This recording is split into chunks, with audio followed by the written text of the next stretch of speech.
Today's podcast is sponsored by Needle and Foot Fine Fabrics. This online fabric shop opened in January of 2017 with an ever-growing collection of modern fabrics. Specializing in curated fat quarter bundles, Needle and Foot makes it possible to collect your favorite lines without breaking the budget.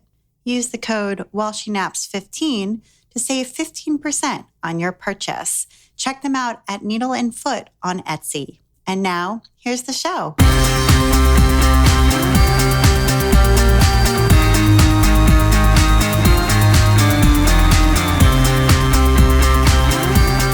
Welcome to episode 103 of the While She Naps podcast.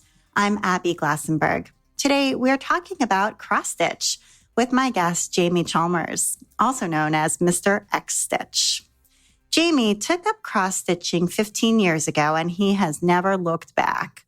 Since establishing the Mr. X-Stitch website in 2008, he's been showcasing new talent in the world of textiles and stitching, and has curated a number of stitch-based expositions in the UK and Ireland. Jamie is an accomplished and internationally exhibited artist in his own right, and the curator of Push Stitchery, part of a series of books published by Lark, showcasing the work of contemporary embroidery artists from around the world. He writes articles for textile publications and is the founder of X-Stitch, a new cross-stitch design magazine, which we'll be talking about. Jamie is an active leader in the online stitch community and what he has dubbed the new embroidery movement. He loves introducing new people to the benefits of embroidery from a creative and well-being standpoint and is proud to be an ambassador for the craft. And he's also the dad of a 3-month-old baby girl. So Jamie Chalmers, welcome. Thanks very much. Thanks for having me. Yeah, thank you so much. And I'm in Boston. And where are you located? I live about an hour north of London in the UK. So what am I, 5 hours in the future? So if you need to know what happens in the future, I'll tell you later. Okay, thank you. Thanks for letting me in on that. So let's go back a little bit to that moment when you were first introduced to cross stitch. So it sounds like it was about 9 or so years ago. You were getting ready to go on vacation, I think to Canada, and you wanted something to do on the plane, which many of us like to, sort of find something to keep us busy on a long overseas flight. So how did you come across cross stitch as the thing? Yeah, so it was actually, I think now closer to about 15 years ago. But okay. Yeah, I mean, I went into a haberdashery shop with my wife for reasons I don't really know. But I just spotted this Art Nouveau head of a cross-stitch kit up on the wall. And I was just like, that would be funny. Imagine what people thought if they saw a man of my size, because I'm like 6 foot tall and I've got a bald head and stuff. But imagine what they would think if they saw a man doing cross-stitch. And that was like the sponsoring thought. I've always been the kind of person, like I'm not very conformist, if that makes sense. Like the thought of doing cross stitch never struck me as something I would never do. It did just strike me as something funny because I was aware that typically it's what you would expect old ladies to do. So I picked up the kit, and then when we got to Canada, I didn't have the nerve to do it on the plane because I had a little look in the bag and there were like 30 colours, and it frightened me slightly. But I got to Canada and I sort of got it out and managed to muddle my way through the first part of it. And before too long, I'd kind of fallen, I suppose, in love with it. Or certainly I was like, well, ready to flirt with it for a while. Because cross-stitch, have you done cross-stitch? I did a little tiny bit in high school. We bought one of those really awful kits. I think it had like a cow on it and maybe a fence. And it was really terrible. My sister, I think, actually bought it, but she was like a little too young for it. So I tried to help her. And that's kind of been my entire experience with it. No, that's fine. I mean, for some people it sticks and for some people it's an absolute nightmare. But I just really liked it because there's this sort of repetition. And because you can only stitch as fast as you can stitch, it just generally tends to slow you down a bit. So you get this slowness, you get this repetition, and it sort of soothes your soul. There's a lot of talk about mindfulness, colouring in, all those sorts of things. But I think anybody who does a creative pursuit knows what it's like to be in that moment when you're making a thing. And I think that cross-stitch in particular, it's quite uncomplicated. The stitch is a very simple thing to do and it's very repetitive. So it doesn't take long before you get into this just nice sense of well-being that comes from it. And that was the thing that got me. And it kind of like everything kind of went from there, really. So do you generally find yourself to be somebody who kind of either rushes or is always busy or has a hard time sort of settling down or settling your mind? It's weird. I always thought I was going to write some memoirs and they'd be called "You're So Laid Back. If you're any more laid back, you fall over." Because I think people always thought I was quite a sort of chilled out person. I do have a lot of things to do. There's a real irony, to be honest, with what has happened in my journey to being Mr. X-Stitch, in that now I'm so busy being Mr. X-Stitch, I don't really get much time to do any cross-stitch, which is kind of cruel, of course, but true. But I think, I don't know, it was just that thing of, in the previous times, I might have spent time playing video games, which kind of get you kind of wired and a bit wound up and very frustrated. And it was really nice to find a pastime that was quite the opposite. You can sit in front of the telly doing it, but you're making a thing. And at the same time, you're just slow and conscientious and creative. And it's just a really powerful thing. And I mean, I do, loads of workshops and stuff like that. And it's nice when I go to a school and do a workshop. There's been plenty of times when I've had a class full of kids who are a bit rowdy and this and that and the other. And I wander in with my tattoos and my vague attitude and stuff like that. But after a while of teaching them cross stitch and they get into it, then it's almost like we have to put the radio on or something because the room is silent because they're all kind of into it and in that space. And that's the beauty of it. That's the thing I love doing. Yeah. And it's interesting to me too that from the very beginning of your introduction to cross stitch, the irony or sort of the oddness you felt of being this man with this kind of, sort of tattooed and bald and, aesthetic, doing cross stitch, it seemed like two things that didn't really go together. And that was part of the appeal for you from day one. Yeah, I mean, definitely. Because I did this first cross stitch, which is an Art Nouveau head, and I framed it and I gave it to my mum and she loves it. And then I went on to do The Kiss by Klimt, which I never finished because it had too many stitches.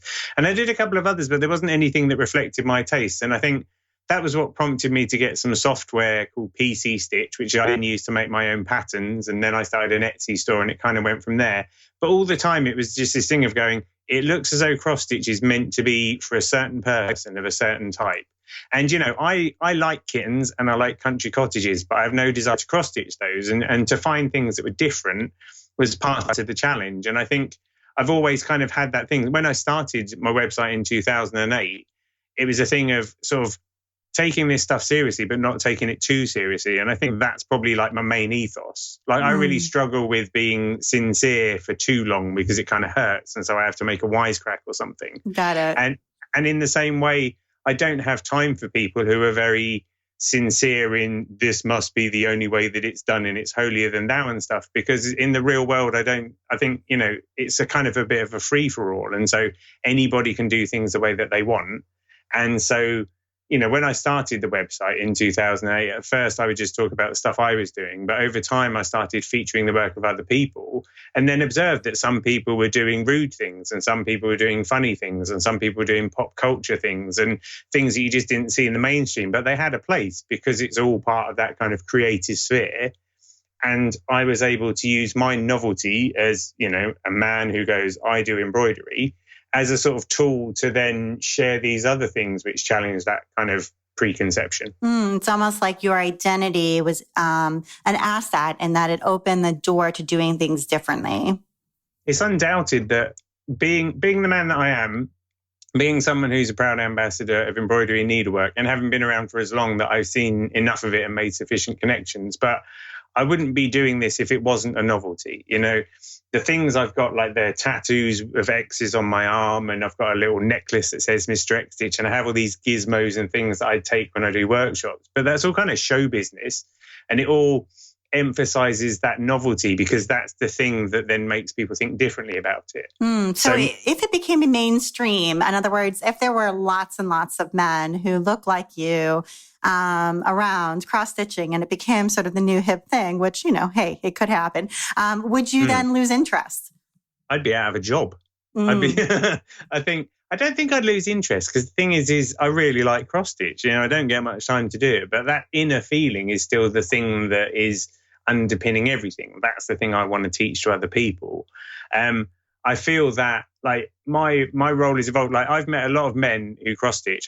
Met a lot of men who are better artists than me, and men that are better designers than me, and men that are better looking than me. And that's all fine. But I've ended up with this kind of curation / ambassador role. And that's what I'm happy with. And I think that's probably what I can perpetuate, because I don't want to be the guy who's like making the art that like makes you cry. I want to be the guy who shows you the guy that's making the art that makes you cry. Mm-hmm. I'm more comfortable with that kind of ambassador role.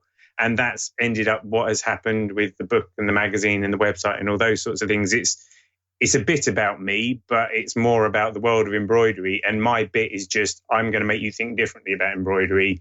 Look at it, it's marvelous. Mm-hmm. You're the bridge. Yeah. So what were you doing at that moment, taking us back to, when this trip and finding this cross-stitch kit and getting excited about cross-stitch for the first time? What were you doing professionally at that time? I've been working, up until recently, I was working for a children's charity that I've been working for 14 years. So I think I was doing IT training at that point or something like that. Like I don't come from an art background. I didn't do art at school. I don't have any kind of formal art training. And although that's a bit of a blow because maybe I lack confidence in certain areas, I'm not very good at drawing. I'm much more comfortable with cross-stitch software and doing stuff on computers. I've got a good sense of design, but I've not put in the effort. And that's why I would never claim to be an artist, because I've not done the groundwork. But it's also great in that I'm not bound by tradition. I'm not beholden by the rules of, this is art and this is craft and all those sorts of things. Like I see a thing, I like a thing, I share the thing. And I'm not afraid to challenge people who go, well, cross-stitch can't be an art form, because it can. It's not, the medium's irrelevant. It's the self-expression that is what makes the art. And so, yeah, I sort of meandered into this and then was just fortunate over time to, do research into professional blogging and those sorts of things, look at lots of design things. I've got a genuine interest in it. And then to just see thousands and thousands of amazing embroideries. So I guess I know a bit by now, and I know what I like and I know what I don't like. But I'm not like, I've not done the proper, the school work for it or anything. Right. What did you study in school? Psychology and sociology was what my degree is. Okay. To be honest, I mostly studied Guns N' Roses and cigarettes at school. I'm not going to lie. I was a bit of a wayward lad. Okay. So when you first began, what kinds of cross stitch were on the market? Like what kinds of designs? You found that first Art Nouveau piece, but what else was out there at that time? Because I feel like timing is important here. You came on the scene right when sort of the indie craft scene and craft blogs were first, and Flickr were first really taking hold. And I'm just wondering what the market, if you can take us back to that time, what was the market like for cross-stitch designs? I'm going to say it was pretty barren, I think. The kits I found were from kind of art cross-stitch websites and stuff like that. Then obviously in my own journey, I found Etsy, and that was still back in the day when Etsy was just things that people had made and it was still quite sort of small. I can even remember when like Twitter was quite nice because you chat to people you knew, that sort of thing. But there was Etsy, and then there was also Craftster, which was always a good one to have found because that had like loads of message boards of people that were doing things. And I remember at the time looking at America, and it was around the time that like Raina Faye had done, there was an indie craft film whose name is...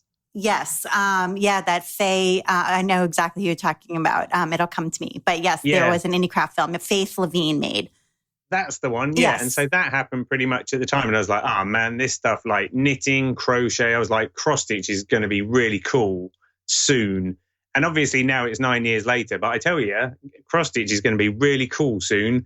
You just have to wait. It's like, that's always been the irony, I think, is I've seen these things come and like slowly but surely get more interesting. And definitely, Craftster was a good place to hang out. And I think Etsy kind of like enabled things to accelerate. I remember distinctly at the time when I started the blog, there's a blog called Feeling Stitchy by Flor Hernandez. So she's been around the same length of time as me. And the only other person I could find that was blogging about interesting things was Jenny Hart with her Sublime Stitching blog. And she would feature other artists as well. But it was a bit like we were the only three I can remember at the time doing it. And I'm really chuffed that Flora's still doing it. I mean, Jenny's, she's a successful business person. So, but me and Flora like still blogging away. Quite nice. Yeah. No, and I love people who are old time bloggers and are still here. I started blogging in 2005. So wow. I love the people who are, and I was on Craftster. For people who don't know what Craftster is or was, I guess it's maybe still around, but it's still there. Yeah. Okay. Yeah. So Craftster was like a message board, basically, where you could connect with people and see what people were making. And it was like before everybody had a blog, and certainly before social media, it was just sort of a way to find people who were interested in craft. Yeah, and it was so cool because I remember turning up at the needlework boards there one day, and I can't remember when it was. It must have been like 2008 or something. And just, it's like walking into a room where there are other people that are into the same thing as you. And it was amazing to find it, and really important at the time because that helped me establish some of the friendships that I kind of like were really useful in the early stages of Mr. X Stitch. And then, Flickr. Flickr was really important because we set up a group called the Fat Quarter where people could join that and share their pictures and stuff. And that was a pivotal change because before that, when I was trying to find work that other people had done, I'd have to go and look for it. And then we set up the Fat Quarter and suddenly people were like dropping work in our direction. And that made life a lot easier in like maintaining the kind of rhythm of doing the posts and those sorts of things. Right. And how often were you publishing back then? This is sort of in the early days. Did you have an idea of what, the schedule is going to be like? I'm going to post every day, every other day. What was it going to be? It was like, so there was a bit of a peak. I had a good friend called Bridget who was helping me out as like my editor-in-chief. And between the two of us, we were managing to do a post every day. I think I went mental for a while and tried to do 2 posts every day. But what I realized fairly early on was it was good to have themed posts. So fairly early on in the scheme of things, I ended up with the Cutting and Stitching Edge, which was on Thursdays, which just featured an art person kind of that I was interested in or someone contemporary. Then we did Not Safe for Work Saturdays, which featured swearing or pornography. Then we did Too Cute for Mr. X Stitch Tuesdays. And then I managed to start getting other people who had certain columns involved. So Luke Haynes was the first person who did the Quilty Pleasures column, which was writing about quilts. Zoe Williams, who's a fantastic needle felter, she still does the Felter Skelter column.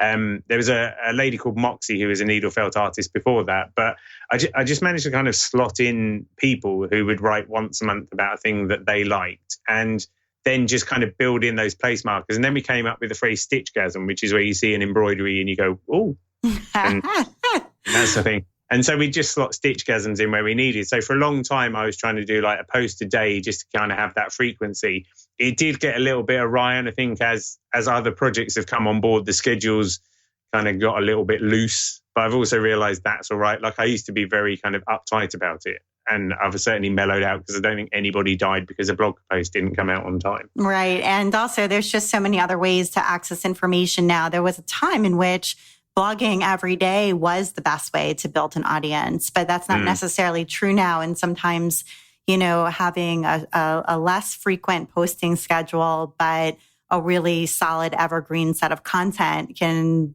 be a better strategy. So things have changed as all of these different social media platforms have come on board. Yeah, definitely. And I would always say that to people.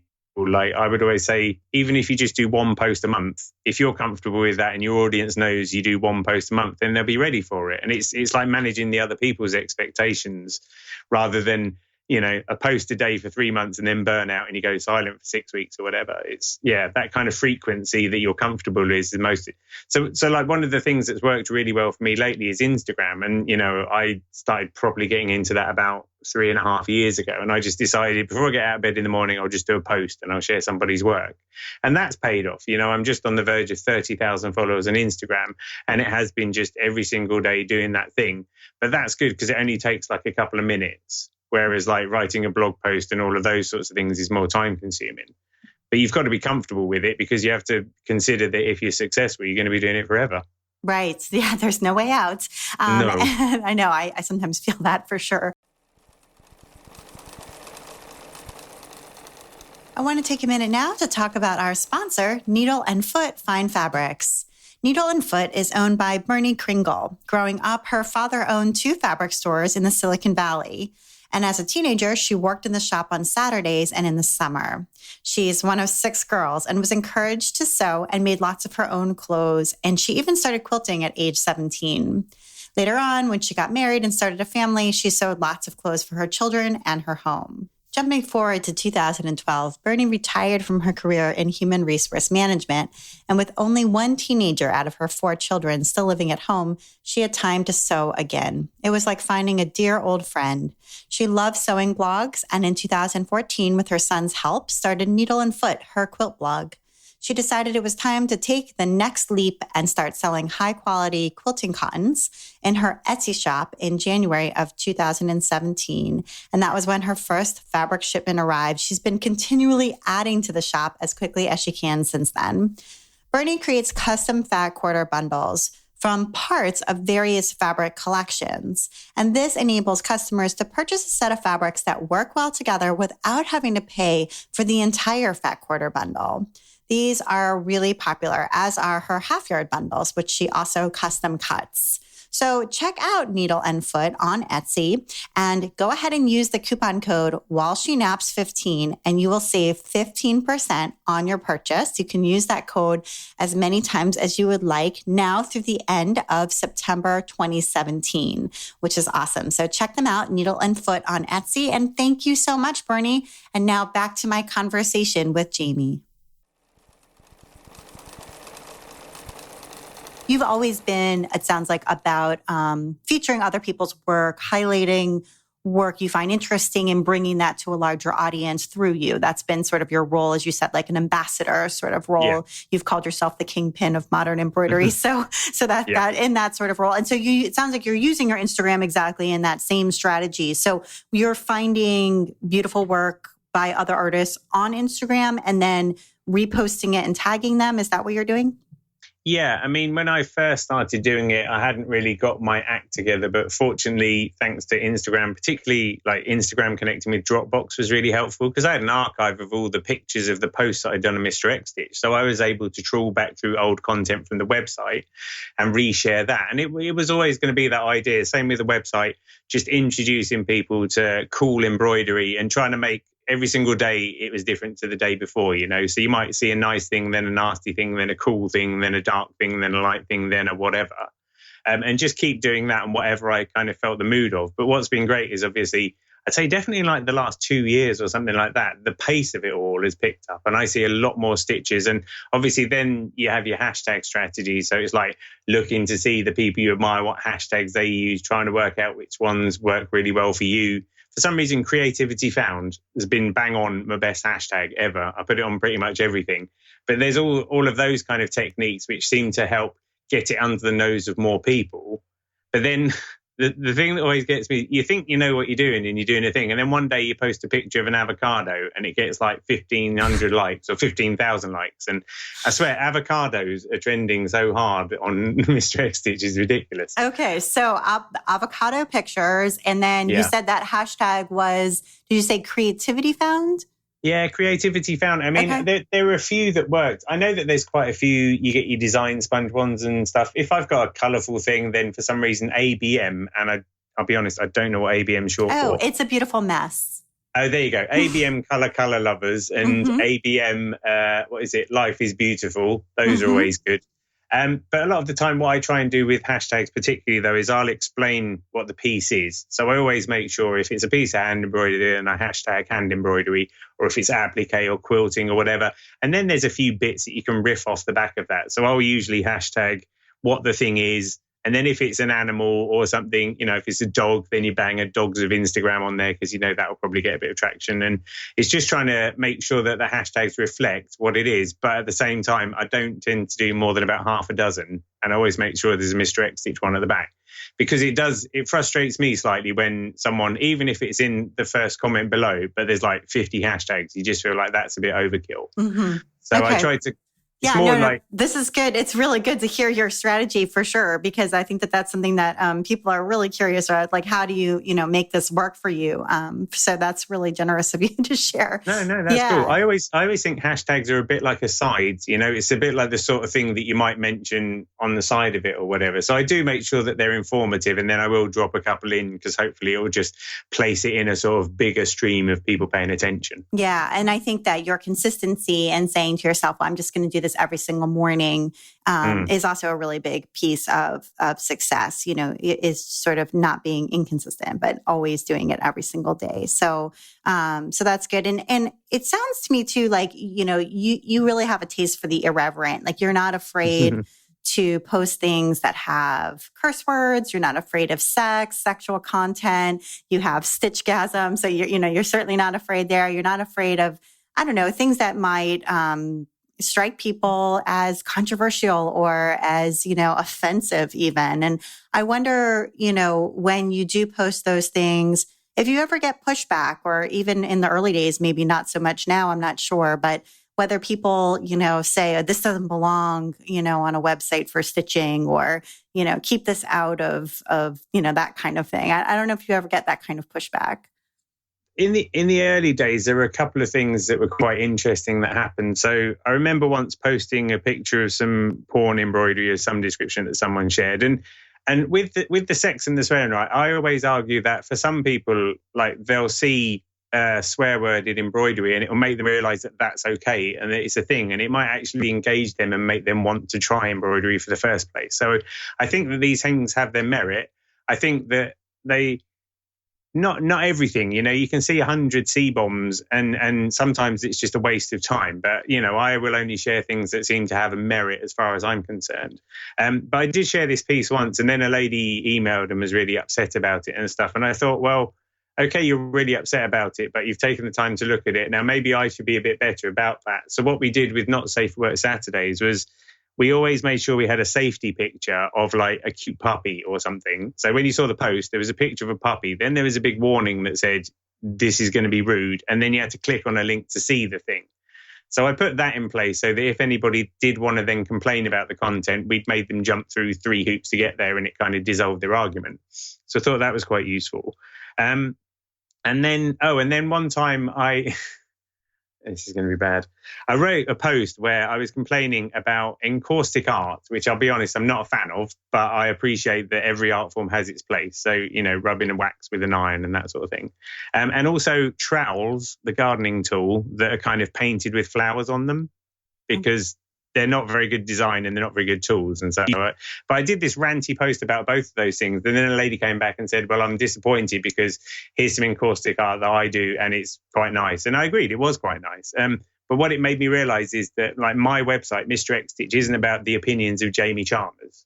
It's about the promotion of the world of embroidery and needlecraft.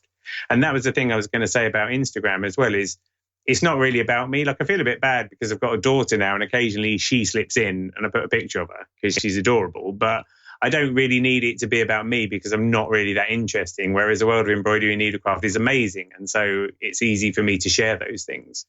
So I'm confident now, like, I won't do anything that I genuinely think will offend people. I won't do anything that I think is just crap. And then I do have this thing that says it's not mean if it's hilarious, which is also quite useful. Okay, good. That's good strategies for sure. To sort of see, what your approach is and how you let, how you let some of that feedback change your behavior or shape your behavior and change your policies and change how you're going to approach things, and other pieces of it sort of slide off your back and say, well, that's who I am. I mean, I tailor my content. I'll go and do workshops or presentations and tailor my content to suit the audience. But sometimes I've got a presentation I do for embroiderers guilds and stuff, and it's a slideshow of embroidery and needlecraft.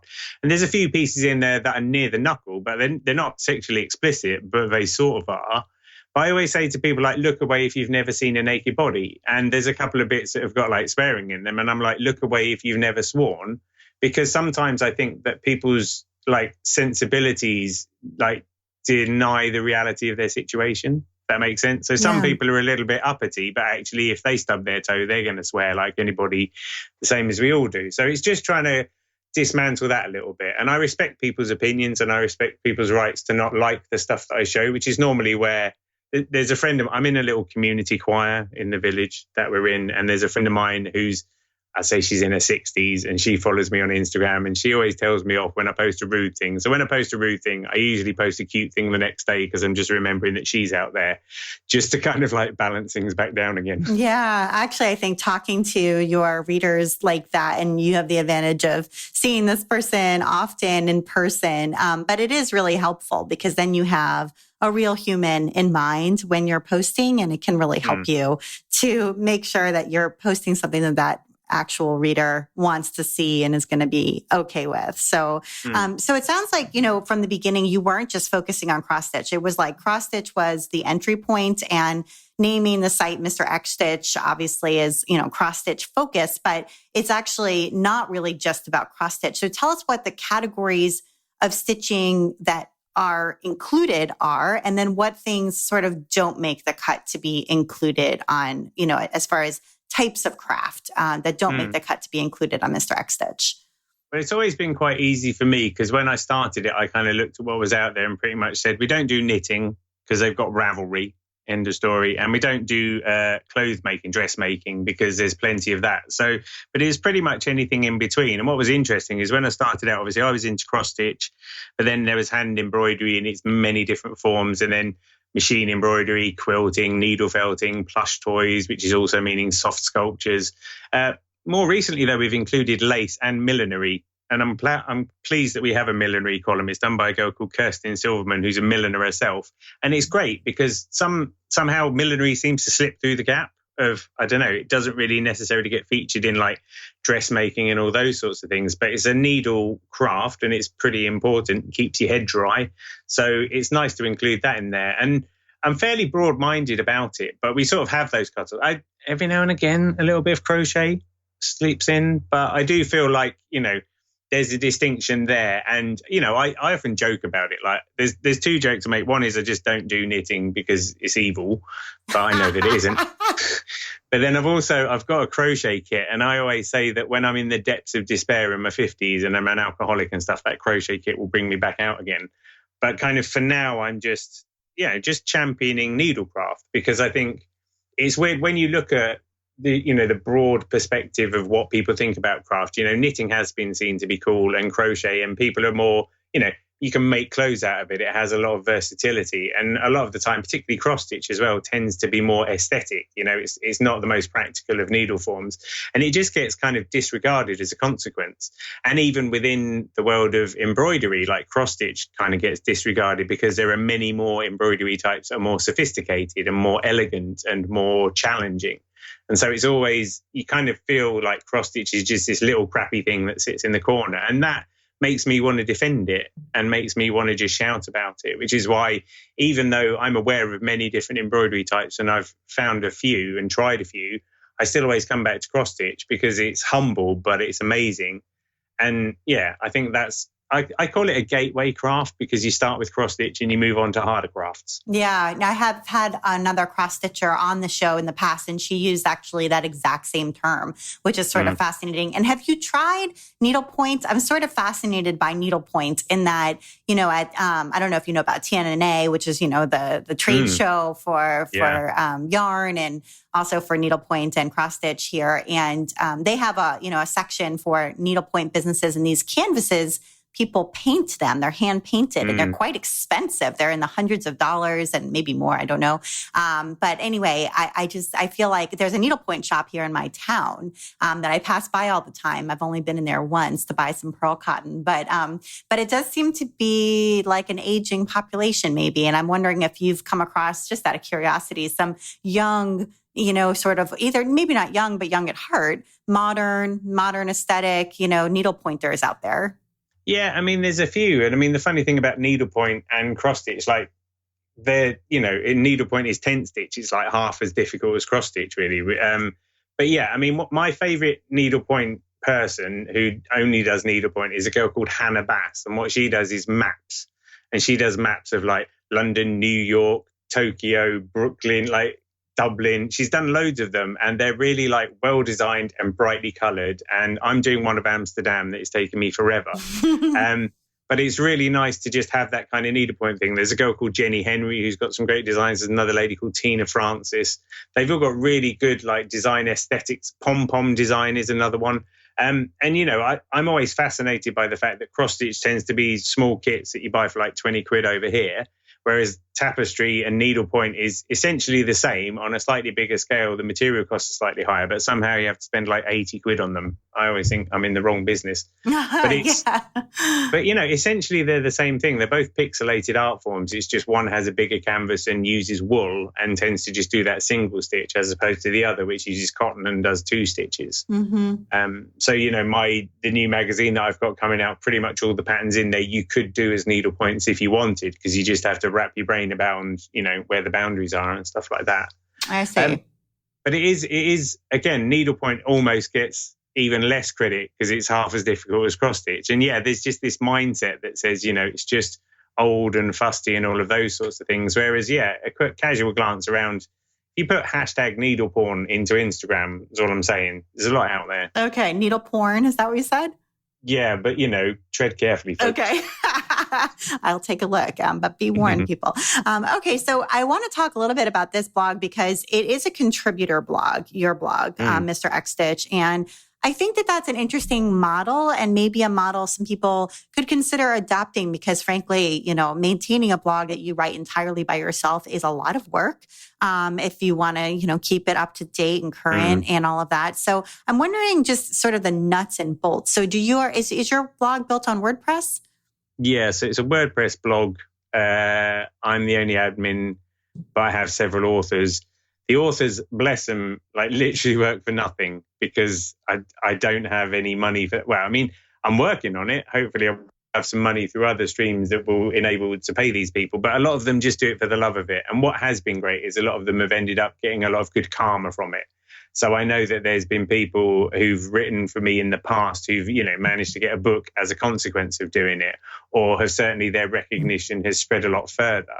And to be honest, it blows my mind, like the way that Mr. X Stitch is thought of in needlework circles, considering I spent the first 2 years being convinced that like however many readers I was getting a month, it was just my mum just repeatedly looking at it and stuff, But your mom was just pressing refresh on the page. Honestly. But no, I think with a multi-author blog, like if you can pay people, it's brilliant. But I didn't want to go down a lot of the monetization routes because I didn't want to like have adverts that were irrelevant to needlework. I have a couple of advertisers, and part of the deal is they write monthly columns. So Krynic have been with me for a long time, as have Urban Threads. So Krynic do, it's fantastic.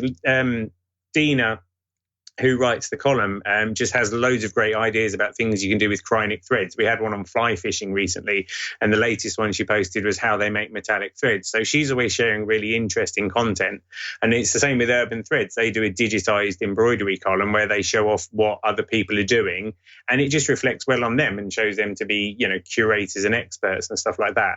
So I think it's finding that trade-off of going, I can't nag anybody because I don't pay them anything. I ask them to do a thing once a month and it doesn't have to take a lot of work. And they seem quite content to do that because it reflects well on them and, you get bits of feedback and stuff like that. So it's like, I sometimes can't believe I've managed to get away with it considering I don't really get paid anything directly out of the site either. The advertising pretty much covers the running costs of the hosting and stuff like that. But you get all these ancillary benefits of getting to do workshops and getting, if you're lucky to have a book out and those sorts of things. So I'm a big believer in payment in karma. And it'd be nice to advertise, but I've observed over time, I noticed that the blogs that are the blogs that teach you how to make money blogging often use blogs that teach you how to make money blogging as an example, which is a bit tricky. It's like how to write a book that makes $1 million. Well, what you do is you write a book called How to Write a Book That Makes $1 Million. It's a bit like that.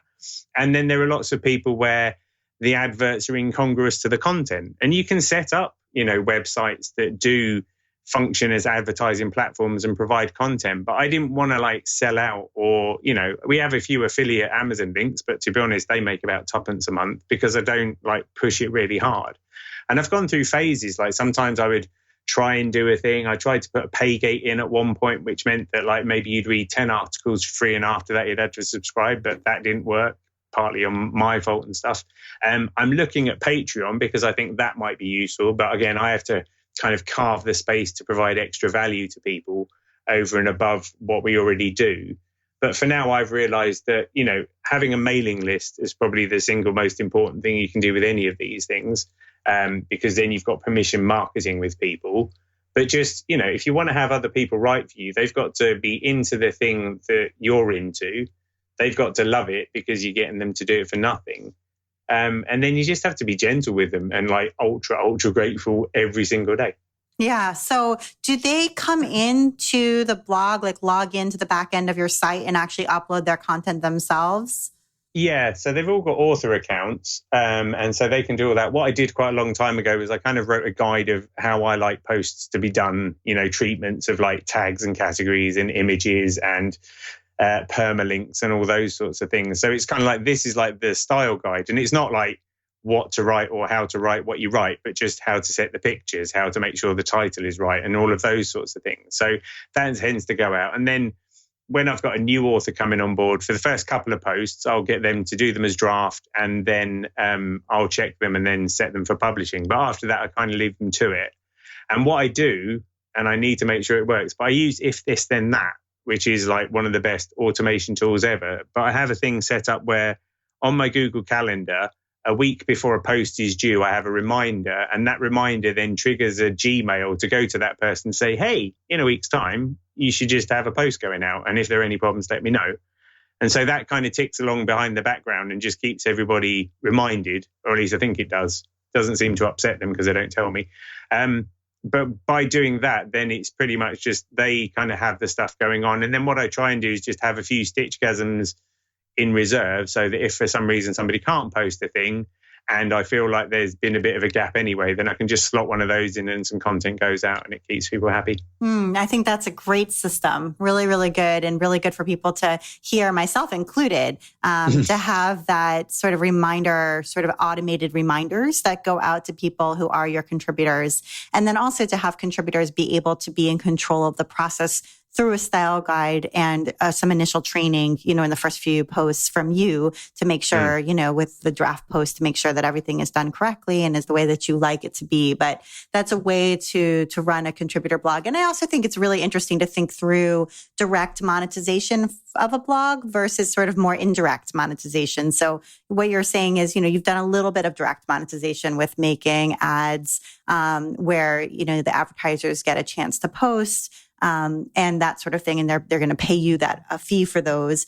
But other than that, really, it's very indirect. So it leads to, as you said, karma, where you get opportunities, your contributors get opportunities to write a book or write a magazine article or do other things. But there's no ads there that are sort of just, waterfall ads that are running in the background that might not be appropriate or related to the content and that sort of thing. You're shying away from that. And do you have, or have you thought about doing products like an ebook or patterns of that are sort of PDF patterns, kind of that kind of income that just sort of is passive?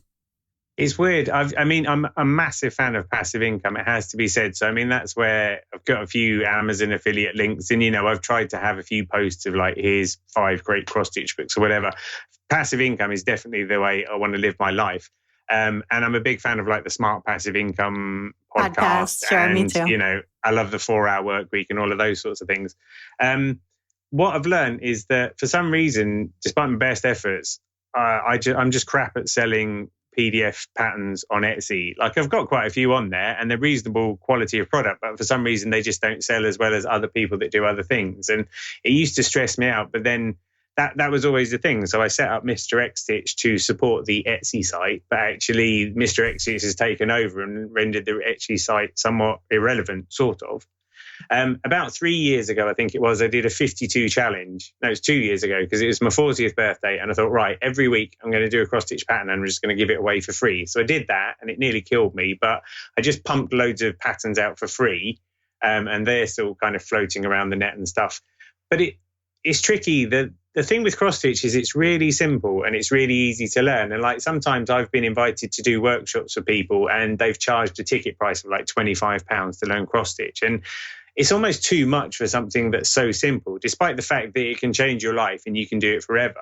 I'm not necessarily comfortable with that. And so in many ways, a lot of the things that I have to offer, I'm not comfortable in monetizing in the way that you might do if you were selling, if you're a professional photographer and you wanted to give someone the skills to do that or something like that. It's kind of weird that cross stitch falls into this weird area of like, I can't really, promise people, or I wouldn't expect people to pay a lot of money for this how to cross stitch guide necessarily, because you can find it anywhere or you can just learn from your nan or whatever. So I've always had that like reservation in thinking about things that I could sell. And, I've tried plenty over the years and just seen them not really raise any income. So now I'm just a bit more philosophical about it. But then, I have ended up with a book and a magazine as a consequence over time. So I suppose it kind of plays out in the end. Right. So let's talk a little bit about Kickstarter. So you have a magazine, which you just talked about coming out, and sounds like it's going to be circulating around maybe right around the time that this podcast airs. And so you met your funding goal on Kickstarter. You launched a Kickstarter campaign. It sounds like you met your funding goal in just a few days. How much was the goal? Yeah, so what had happened, prior to that, I decided I wanted to do a calendar, just to backtrack a little bit. About 3 years before that, I'd done a workshop and got paid quite well for it. So I decided to make a Mr. X Stitch calendar. So 12 months, picture on each one and stuff. And I paid for that out of my own pocket, and it didn't quite sell as many as it could have done. And I was a bit like, So the following year I did that on Kickstarter, and actually that met its goal. And it just got me thinking about if you've got a reasonable product that people will pay for it. So I did the calendar for 2 years on the trot, and we'll do another one this year. But then, what happened was at the end of last year, I found out I was going to get made redundant from my day job. And weirdly, it coincided with the closure of a cross stitch magazine over here in the UK that had been going for 22 years. And it just struck me as odd because I'm well versed with the way the cross stitch magazine sector works and why it doesn't have the momentum that maybe it could do. This magazine closed, and what I did was I sent out a questionnaire to my mailing list, which at the time was about 1,500 people, just asking what people might want from a cross-stitch magazine and what they thought of the situation and stuff like that. And in one day, I got 750 responses, which is like virtually unheard of. Like I used to do research, and like if you're lucky, you get like 2% return. So to get like 40% return was unheard of in one day.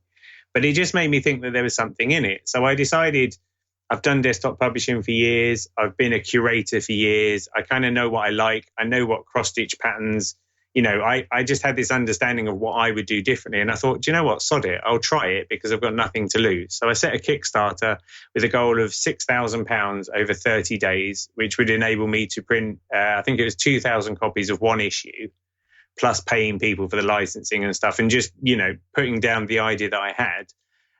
And I sent that out to my mailing list, and then I went to bed. And then when I woke up in the morning, I already had £1,000, and I hit the £6,000 in 4 days, and then went on to raise just short of £14,000. My goodness. Wow. First of all, congratulations. That's an incredible response. And what was the name of that magazine that went out of business after 2 decades in business, the Cross Stitch magazine? Yeah, it was called World of Cross Stitch. And it was one of these ones that specialized in like quite big designs and stuff like that. And it was just a shame. And I think, I understand the reasons why the magazine industry is the way it is sometimes. It's a lot about advertising, selling and stuff like that. So I could understand why it happened. But at the same time, I was very aware of the resurgence in independent magazines. I really like indie magazines. I bought one about Lego, adult fans of Lego, fairly recently. And there's, it's one of my recommendations later. We'll talk about that. Okay, we'll get there. But you love. Yeah. So this magazine is not going to be advertising funded. Is that right? You're going to use the Kickstarter and then maybe subscription model, or how are you going to fund future issues? So it's a little bit of everything. What I've been fortunate in that, with the Kickstarter funding, I had a few people who bought advertising slots, quarter of a page, eighth of a page, and so their adverts are in there. But I've also been lucky over the years to develop a really good relationship with DMC, the thread company, and Zweigart, who are the people that invented AIDA, like the cross-stitch fabric. And so knowing that like I really like both of those companies and the people that work for them, I approached them directly for advertising and managed to get funding from them for the magazine as well. So, but what was cool was I managed to sort of dictate the way I wanted the adverts to be. So, for instance, Zweigart, you know, they do advertising in various places, but I pitched them and they've got advertising on the inside cover, front and back. But basically what it is just, it looks like one big piece of AIDA, and then there's just little bits of writing. On the front cover, inside cover, all it says is like the code of the Christmas red fabric. And then on the back, it says a bit about the process and stuff like that. So it was a bit different to normal advertising. And similarly with DMC, I pitched them an idea that I'd had about, you know, because what's great with DMC, there's so many different colors that you can kind of like take a picture and, you know, pretty much stitch it. And I pitched them this idea, and we've got bespoke adverts from them that you don't see in any other magazine as well. So that's the kind of approach I want to take. I want it to be, you know, I want it to grow and flourish. I want definitely subscribers. The initial print run is 3,000, but I know that in its heyday, Cross Stitcher magazine used to do like 60,000 copies, and they do it once a month, and mine's going to be once a quarter. But I want to get as many subscriptions in as I can, and then also probably get people to pay for it, because that enables me to then pay people to help me run it. And also, hopefully, you know, if I look at my Mr. X-Stitch ecosystem, if people are paying for advertising in the magazine, it might be that some of my beautiful columnists might even earn a shekel or two out of the back of it as well. So I'm looking at it as a tool to generate income to support like the whole of that ecosystem. Right. But And this is a pattern magazine. Is that right? Is that the main substance? Yeah. So it's a cross-stitch design magazine, much like ones like Cross Stitcher and Cross Stitch Crazy and those sorts of things. But what I decided to do is, rather than dictate what patterns should be made and then ask designers to do them, I turned the idea on its head, because basically there are loads of cross-stitch designers out there that I'm aware of, ones that do it for a living, ones that are doing it on Instagram, ones that are brand new, and they've all got their own creative paths. And so all I do is I say, right, the theme of the first issue is revolution, and then I get people to hit me with pitches on their response to revolution. So we've got designs in the book. Some of them are political, but some of them are circular. Some of them are things that revolve. Like one of the best patterns we've got is by a guy called Tom Katsumi, who has never designed for a magazine before. And he's done what's called a zoetrope. So basically it's a 16-panel cross stitch of a cat jumping. And if you construct the zoetrope pattern that we've got and you put it on a record player and it spins around, you can look through the little slots like old-timey animation and you can watch the cat jump. Mm-hmm. And it's like, no one's ever done that before. And so it's just taking that idea and just having a theme and then having a grown-up approach to the content. So I'm not going to offend anybody, but we will have content that is for a modern world. And then tied in with that, then we've got product reviews and we've got articles by people. So I've been really lucky in the first issue. I've got Betsy Greer, who coined the phrase craftivism. She's done an article for me. I've got a regular columnist called Spike Dennis, who recently went on a cross-stitching expedition to the Arctic Circle. And just bits and pieces like that. Then Wait, he went on a cross-stitching expedition to the Arctic. What do you do on a cross-stitching expedition to the Arctic Circle? Spike's a genius. I think what he mostly did was a lot of cross-stitching with ice or putting cross-stitches in ice. Oh my gosh, and various that's other amazing. Things like that. I have to see that. Wow. Yeah. I think Spike World is his website, and Spike's a great guy and I really like him. And he's done some stuff that is really dark as well. But he's really good. And so he's like my regular columnist. And it's effectively, it is like a cross-stitch magazine, but it's just having a more modern approach. And the irony being that we've got 2 patterns of cats in there for the first issue. So it's not revolutionary. You need some cottages. Yeah, that's honestly, it's going to happen. But it's just kind of that idea. So just have a modern approach. It's got a nice design. It's on nice paper. It's 100 pages. You know, it's interesting to me because, you know, some people would say, well, why go, you know, to a paper magazine, a print magazine, when you've been a blogger and it's digital and there's no distribution costs and no printing costs and no commitment, you know? But I think that really what we're seeing here is it's like all of your relationships that you've developed over all of these years since 2008, all of your knowledge, your understanding, all the people that you've interacted with, that you've featured, that are on your mailing list, you know, it kind of like comes to fruition now in this project. Yeah. And the fact that, let me think, about 15 years ago, I became a town councillor, and one of the things I ended up doing was the town council newsletter, and that was where I first learned to use InDesign. And you just look back, and like in some ways, I don't know why I didn't do this like 5-6 years ago, but I think it is that bringing together of all these different elements, and then having Kickstarter and the ability to get a project paid for in advance. That is a massive deal in terms of this. And it does. It's just a culmination of all these different things. And, I used to write a column for a cross stitch magazine, and I've waited for the whole sector to move on, and they don't. And I understand the reasons that they don't. So I just thought, do you know what? I'm going to do it. And in the same way as like I like buying records and there's a whole vinyl revival, there is that indie magazine revival. And we may make the patterns available for people to download as PDFs, but I'm not going to put the magazine online. It is going to be a you hold it in your hands kind of magazine, because I still think that's important. I want people to be crossing the pattern out in the magazine with pens and doing all of those sorts of things. So yeah, and I had Janine Van Gool, who is the editor and publisher of Uppercase magazine, and on the show a little while back, and she said exactly the same thing that you just said, which is that Uppercase will never be a digital magazine, that she feels very strongly committed to print. So it's interesting to hear you say the same thing. And I agree with you that there is something really, really lovely that will always endure about holding something in your hands. And I'm excited to see it. And if people who are listening want to check it out or want to submit a pitch to your next themed issue, where should they head to do either of those things? I mean, xstitchmag.com is the website, which is very much a work in progress. But that's where you can order this issue, and you can pre-order issue 2, which is nowhere near ready yet. I know what it's going to be. It's going to be beats. So it might be music, but it might be neighborhood, but it might be heartbeats or wing beats and all those sorts of things. And yeah, if people have got any submissions, if they're a designer and they want to get involved, I have quite high standards. Like, I'm not being funny. I won't take any old crap. But if someone's new and interesting, I mean, some of the people that did designs for this issue have never done it before. And we had a backwards and forwards, and I just helped them up their game to a point where they came out with something really cool. So that's what I'm quite interested as well, is having this vague like mentoring thing. I won't turn people away unless it's utter drivel, but I'm much more likely to challenge them critically and encourage them to kind of grow and develop as designers. So if people do, hello@xstitchmag.com is the email address. People can just email me with anything as long as it's not abusive. Awesome. Okay, good. That's great to hear. And you have a couple of other things. You're a busy guy. Before I get to those other things, so it sounded like you had mentioned that you were being made redundant at work. So it sounds like you lost your full-time sort of day job. And I wondered whether you've replaced that since then, or whether you're now doing this as your job. No, this is now my job. I've become, after 8.5 years of trying, I've become Mr. X-Stitch full-time. And I'm just hoping working for a charity in the UK is always tricky. And a lot of the time, thanks to austerity measures and stuff, there have been lots of cutbacks. So there was an inevitability to it.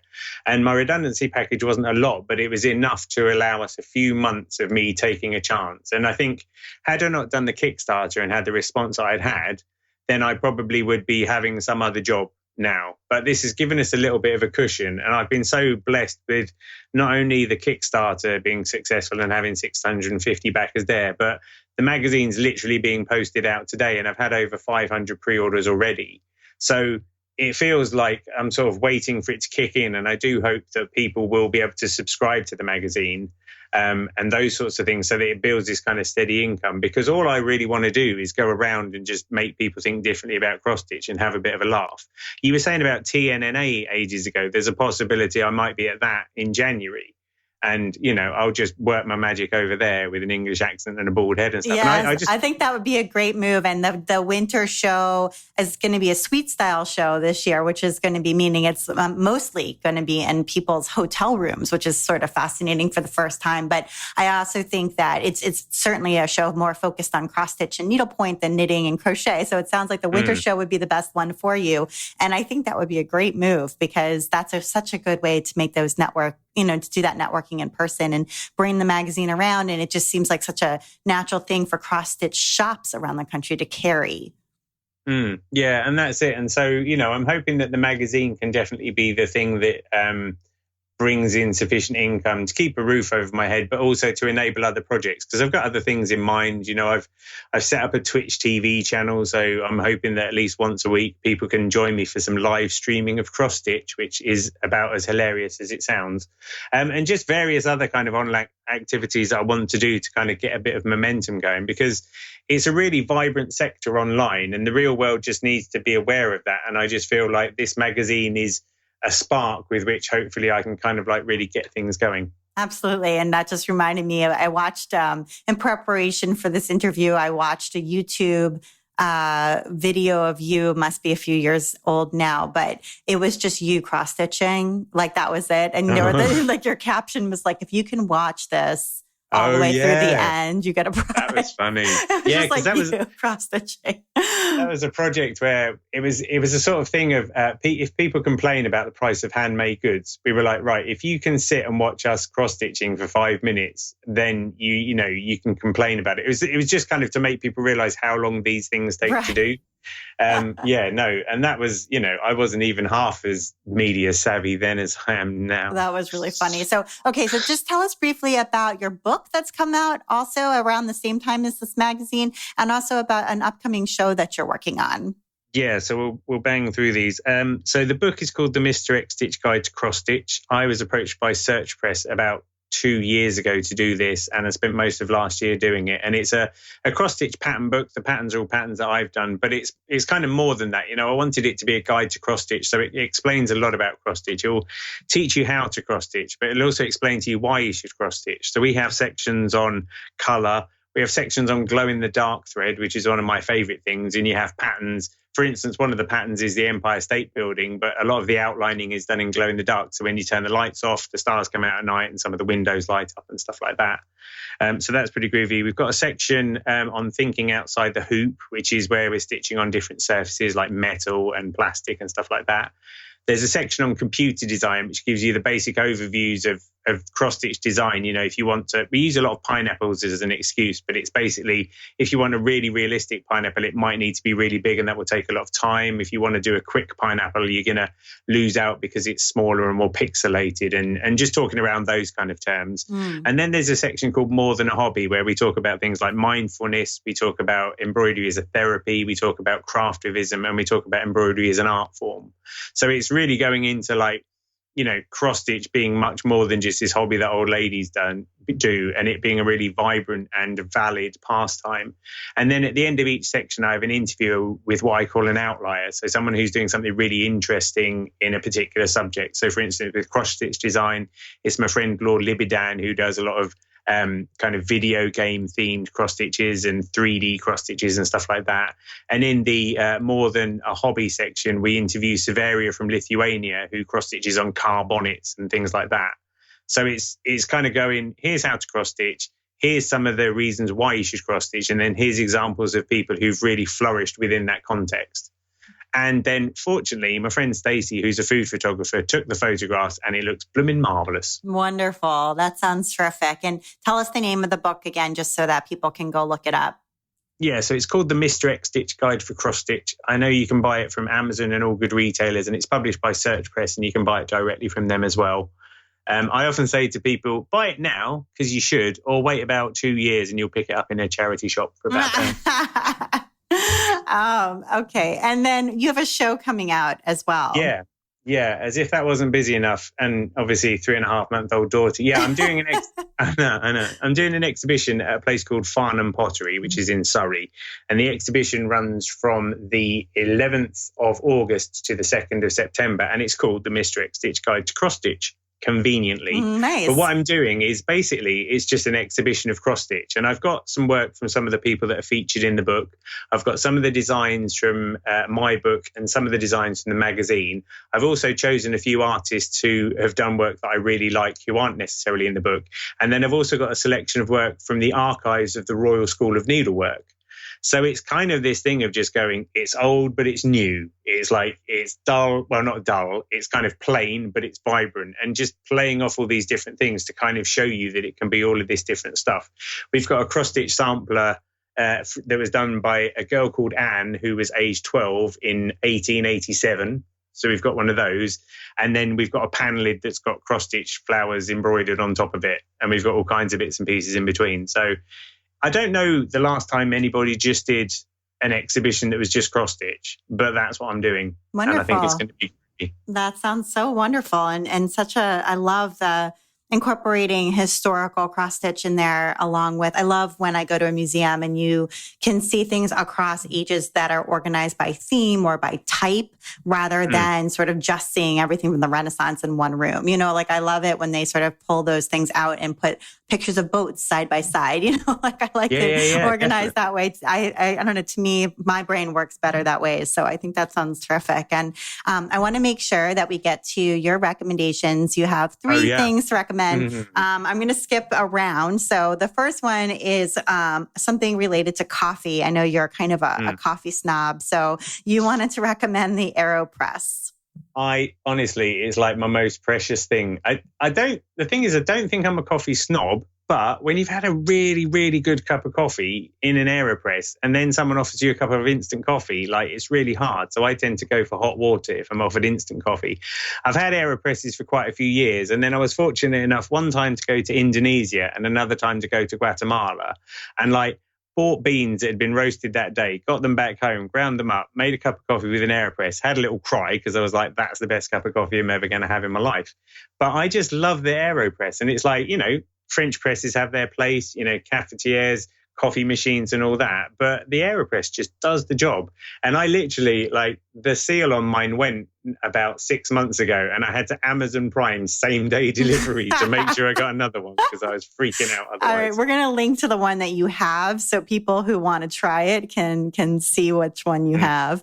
The other thing, just to interrupt, is what I also do is then I buy them for, like, my mother-in-law's got one, my brother-in-law's got, anywhere that I think I'm going to go more than once where I might get a cup of coffee. I just make sure I've given them one. It's like, here's a gift for you, for me. Right? Honestly. Treat yourself. That's very smart. Okay, so you wanted to recommend Mixcloud, which is what you like to listen to when you're working. Yeah, I really kind of got into it. I mean, there's lots of like the cloud-based music services and stuff like that. But what I like about Mixcloud is it's people that put together different mixes, and you can kind of follow those people and then just listen to them producing content that suits. And there are loads of different genres as well. So kind of depending what mood you're in, if I'm like doing a bit of cross stitch or something, I might have like instrumental hip hop, and you can type that in as a tag, and then you'll see different shows that you can choose. Or I quite like things like disco and funk and stuff like that. So if I'm like needing to smash through the emails in the morning, then I'll get a bit of funk on the go. And it's just like people who've got better taste than me who put together these shows, and then you can just listen to them like ad infinitum, really. And I just, honestly, I'm like on it all the time.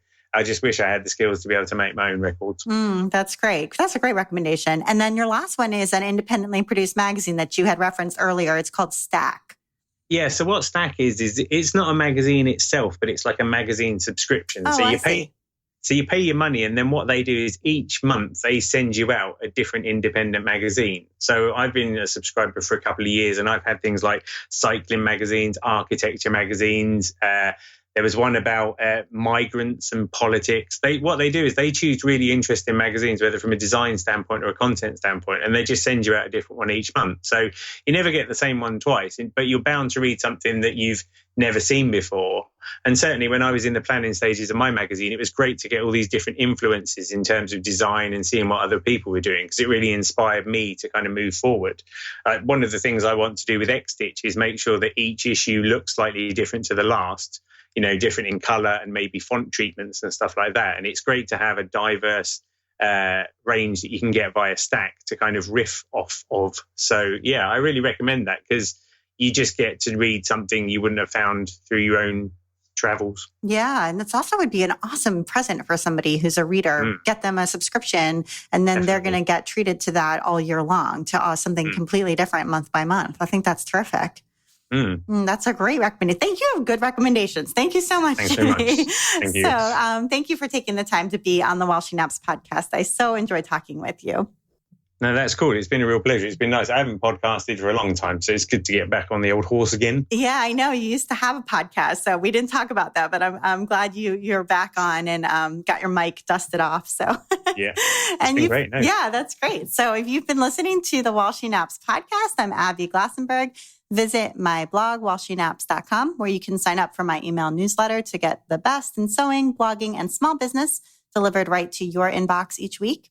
Thank you to today's episode sponsor, Needle and Foot Fine Fabrics. This online fabric shop has an ever-growing collection of modern fabrics from Art Gallery, Andover, and Wyndham, among others. Specializing in curated fat quarter bundles, Needle and Foot makes it possible to collect your favorite lines without breaking the budget.